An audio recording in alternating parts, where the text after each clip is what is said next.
Password at the time was a new idea.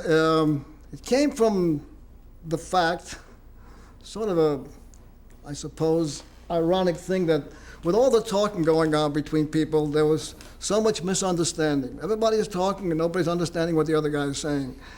That's sort of the philosophical approach to it. The game part of it was that I thought of an idea in which the two of us were opponents. This is the opening phase of it because I changed it. And in that form, above your head was a word. Let's say the word was nurse. Above my head, unseen by me, might be the word hospital. Okay? Now, by looking at your word, my job is to figure out what's above my head, and you're doing the same thing. So I look at the word nurse and I say doctor. Now you know, you're looking at hospital, and I just said doctor, that we're the realm of materialists. So you say operation. Now I go. We're taking turns. It's operation, doctor, so on. And this process continued till one of us got what's hidden behind our heads. I worked on that for a while, and it had a terrible flaw. Unbelievably bad flaw.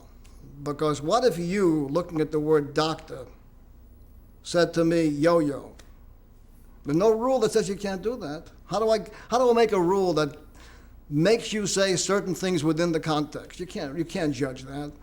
So that idea fell apart.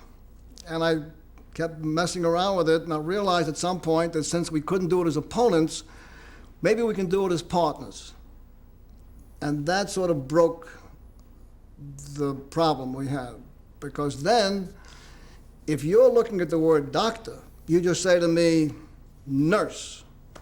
And I say patient. Now the other guy goes, right? And he says hospital. But you see, now the process is starting to narrow into where you can say anything you like, but it's not going to be outrageous because you're trying to help your partner rather than defeat your opponent. So it all came together, and the show, as soon as that happened, the show started to take form. The next thing that happened, however, was more interesting, I think, as a development.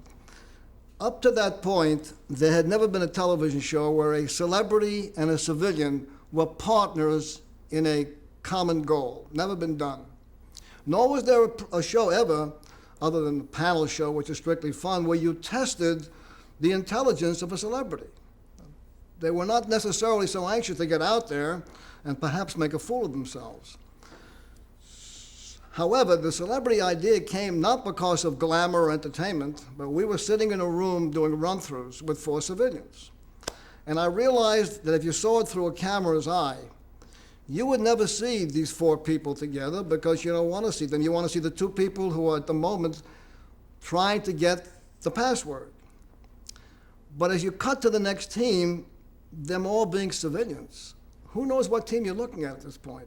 Best way to define which team you're on with and what's happening is to get 2 celebrities who the instant you see them, you know where the camera is and why. And that's what caused us to bring in celebrities, only to define the 2 teams. Turned out to be a bonanza.